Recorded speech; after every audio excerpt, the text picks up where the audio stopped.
Salutations, Boxing Nation. This is Boxing Digest bringing you Boxing Review, a compilation of fight cards results from around the world. We're your hosts, Very nice. NYC. So last week we told you that you should be watching out for two fight cards. One that was happening in Texas and one that was happening in Baltimore. Now, let's first discuss the Texas fight card. What do you think about that fight card, Jay? I only got to catch the Tevin Farmer versus Guillaume Fernois and Jose Carlos Ramirez versus Maurice Hooker. Let's start with Tevin Farmer versus Guillaume Fernois. Who predicted Tevin Farmer won the fight? Yeah, he won in pretty easy fashion. I had it a complete shutout for Tevin Farmer. It was just a boxing lesson, a master class of boxing. It reminded me of a better skilled Paulie Malignaggi.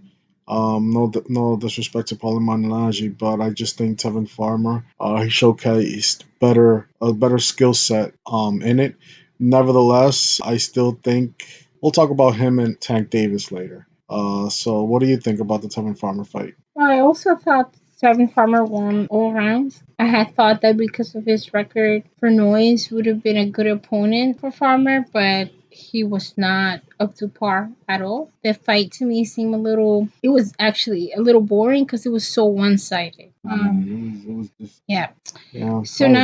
now, moving on to the main event, Jose Carlos Ramirez versus Maurice Hooker.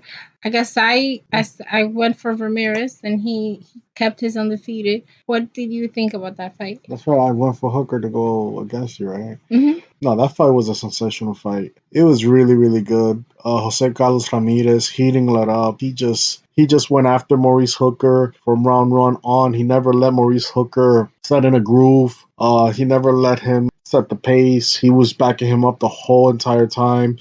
The first two rounds was clearly Jose Carlos Ramirez in the first round. He knocked him down. It wasn't really a knockdown, but the ref called it a knockdown, and according to the judges, that was a knockdown because the refs called it a knockdown, but it wasn't really a knockdown in the first round. That set the tone, basically, because now Maurice Hooker is behind, and now he had to fight trying to catch up because going into the third round, he was already down 3 points. So that probably played a role.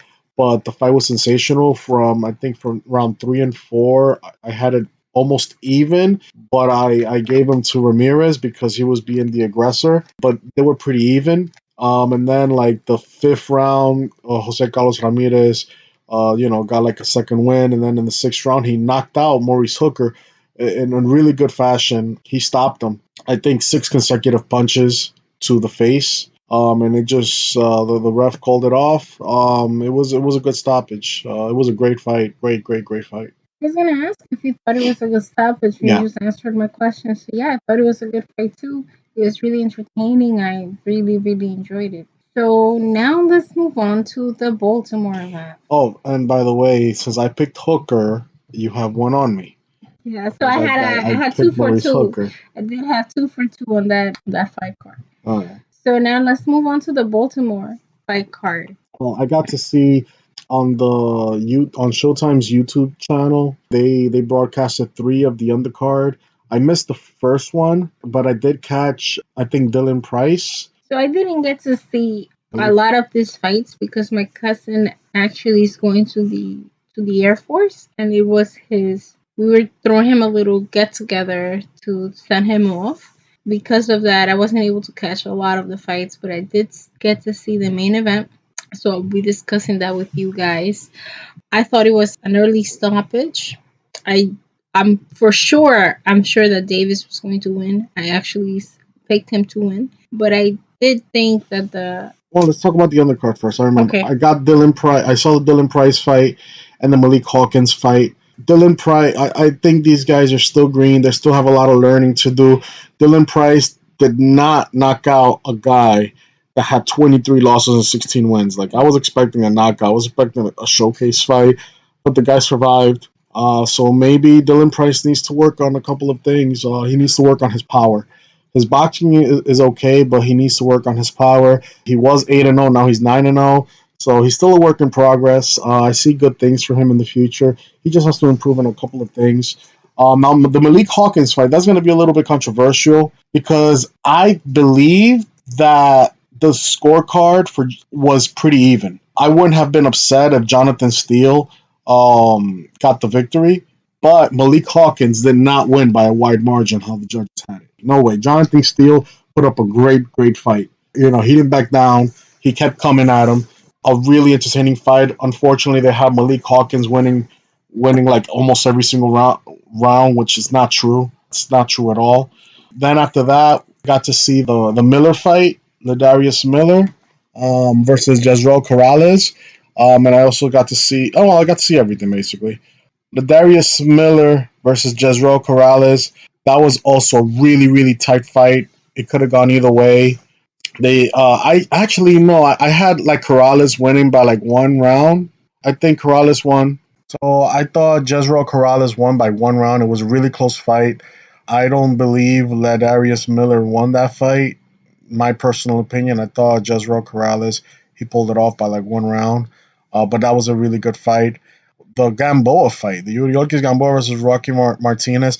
Oh, that was, to me, that was the fight of the night because nobody expected Yuriorkis Gamboa to come out like he did against Rocky Martinez, especially after all the drama they had at the weigh-in. Apparently, this is the story. They were fighting. They were supposed to be fighting at 135, and then Roma Martinez basically did a catch weight of 134. That really turned me off because I despise catch weights. I hate catch weights. If you're gonna fight at 135, fight at 135 with the limit. If you want to come at 134 or 133, then that's on you. But you should not impose that on anybody else. If you're gonna fight at 130, fight at 130. So the thing is that Rocky Martinez, he came in at 133 something, so he came under 134. But Gamboa came in at 134.5. So there was a lot of drama between that, and he's over here saying, oh, it's all about discipline and all that. No, fight at 135. So I hate catchweights. So because of that drama, already, I was already rooting for Gamboa hard, and Gamboa didn't let me down. He went in there and he basically tore up Rocky Martinez and knocked him out. I think he surprised everybody because nobody expected that from Gamboa. This was like the Gamboa of old. See, he's having like a second push. And there's suspicions amongst the boxing community which say that Floyd Mayweather is lining up Yuriorkis Gamboa to be Gervonta Davis' next opponent. I don't think it should be, considering Gamboa had trouble making 134. For him to go down to 130, I think it's going to kill him. I don't think that should be Gervonta Davis' next fight. But now let's go to the Gervonta Davis' fight. Let's speak about the Davis fight. So that's the one I got to see. So I did think that Davis was winning the fight. He was dominating. Yeah. However, I thought that the ref stopped the fight a little too soon. I agree. It was like 2 punches and bam, stop. He literally landed 2 punches. I think the stoppage was premature. And the thing is that a lot of people are going to say, oh, because of the death that happened 2 weeks ago in Baltimore with Dadavesh, Buddy McGirt stopped it like in the 10th round. He basically threw in the towel. He didn't come out of the 10th round. And because of the accumulation of punches, he already died. But this happens in boxing. This is what boxing is about. Boxing is a dangerous sport, unfortunately. That same night, there was another stoppage in the other main event, right? And that was a good stoppage. Yeah, the one with Hooker, that was 6 consecutive punches. 6 consecutive landed punches. Clean. He was being cocky and arrogant. And Gervonta Davis made him pay. Not only that, but Davis did connect really good. He caught him good, and Davis punched him really hard. The first punch basically threw him back with his arms open, but then he recovered. He was blocking, and then that's when Davis went into a flurry. He caught him with the 4th punch, but none of the punches in between caught him. He caught him with the first one, and like he threw 5 or 6 punches. All of them missed except the last one. Once the last one connected, that's when the ref jumps in. And I have a problem with that ref. That I think I may be mistaken, but I think that's Harvey Dock. When we went to the Peter Quillen Danny Jacobs fight, that ended in the first round. That was Harvey Dock. He loves stopping fights prematurely. That's his thing, man. That's his MO, bro. Mm-hmm. So although Gervonta Davis was dominating and I knew that was going to happen, I wanted to see. You did say that he was going to stop him and that he was going to win by knockout. But this stoppage didn't allow for Davis to actually showcase his skills and show what he's capable of because it was too soon. It's too soon. People might be questioning: can he go the distance? Can he face an opponent That's true. that can, that can box, right? Yeah. Because they don't let him show off what he can do. Yeah, Because it's yeah, come on. you're absolutely correct. Nunez wasn't gonna come in here to box because he had 19 knockouts. He was coming in here to slug it out with him. So it was gonna end in a knockout regardless. Nevertheless, Gervonta Davis, we brought up a great point. He's knocking everybody out. What happens when he goes a distance?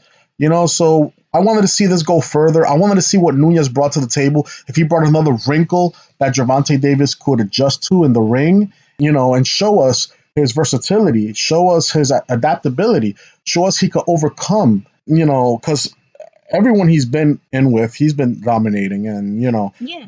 and the thing is that this is no bash on Gervonta Davis. He went in there and he did what he had to do. This is a bash on the ref. The ref should not have stopped Give it that an fight early so stoppage. early. Yeah. Yeah.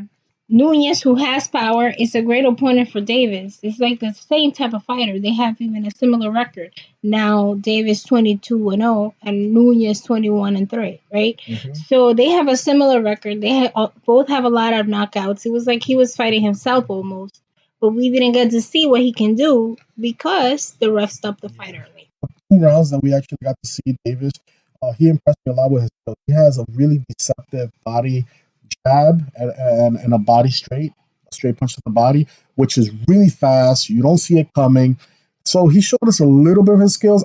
I wish that we got to That we see could see more. more, Yeah. right? We wanted to see more. So Well, he did pull out what's his name, the IBF title holder. yeah, Farmer. He did pull out And Farmer, Farmer called him out as well. so they Both. hopefully we get to see that fight in the near future. Unknown Floyd Mayweather. He said something in the post-fight press conference, saying something like, "We're not going to wait on Tevin Farmer. We're not going to do this. We're not going to do that." A lot of people are saying that maybe he should fight Leo Santa Cruz or Gary Russell Jr. or Lomachenko. All of these people that are mentioned are around Gervonta Davis's weight class. They're not in his weight class. Let's have Gervonta clean out his division. Yeah, Why does Gervonta have to go down? These guys are not going to go up.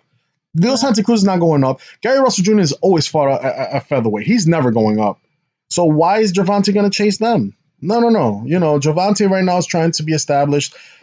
A lot of people think that these names could make Gervonta a pay-per-view star, but the fact is that you don't need these guys to be a pay-per-view star. If they get the fight with him and Tevin Farmer and they stack the undercard, it's going to do well regardless. Yeah. And the pay-per-view doesn't have to be $60, $70. The pay-per-view could be $30. It could be $40. And the type of fighter that Farmer is, I want to see what Davis can do against a fighter like that. A boxer like that. Someone that's elusive. Yes. That'll be an interesting fight. Farmer, even though he has Pernell Whitaker's trunks, he was moving like him. But that from what I saw, because we didn't get to see enough of Gervonta's boxing skills, even though I know he has a lot of it. And we got to see obviously a lot more of Tevin Farmer's because he went all 12 rounds. As of right now, to me, it looks like Tevin Farmer has the edge in boxing ability. But one thing that's like gonna cripple Tevin Farmer is that power. He only has 3 knockouts. If I were to rank Tevin Farmer's boxing skill at a 10, I would rank Gervonta Davis's at a 9. But now in the power department, if you give Gervonta Davis a 10, Tevin Farmer's like a 1. And that's the difference maker. So because of that, I give Gervonta Davis the edge if they ever meet up, which should be the next fight. Mm-hmm. Floyd should reach out to Zone, Eddie Hearn, and try to make this happen. He's worked with Eddie Hearn before when Gervonta Davis went across the pond to defend his title against one of the Smiths, I think it was, one of those UK cats, when he knocked them out. But that fight should be next. We want to see unification. We want to see these guys that are destined for greatness achieve greatness. That's what I want to see. No, we want to see unification. That other unification match in the Texas card was pretty great. Yeah, that was good. That's the type of fight we want to see. That next fight should be Regis Prograis, who's a WBA champion. And in the last video, I had mistaken Jose Carlos Ramirez saying that he won the title and Mikey Garcia, Sergey Lipinets undercard, but I have confused them with Relic. Relic won the WBA title that same night, and Regis Prograis destroyed Relic. So now Regis Prograis is the WBA champ. And that should be the next fight, or maybe he should fight for the IBF title, and then they could have like an undisputed fight. I mean, these fights could happen. It's not hard to do. I know there's drama between Top Rank and PBC, but It's not about the drama. It's about the fans. it's And about the even the fans fans. of the one. The customer Exactly. should always be right, and you Yes. guys are not the customer. You're the provider of the. Well, we need to start doing some research on the fight cards that are coming up this week so that we can bring you Boxing Weekly and tell you which fights we're going to be discussing next week in Boxing Week. It's been a pleasure. I'm YC. And I'm Jay Nice. Until next time, please remember to subscribe and press the like button.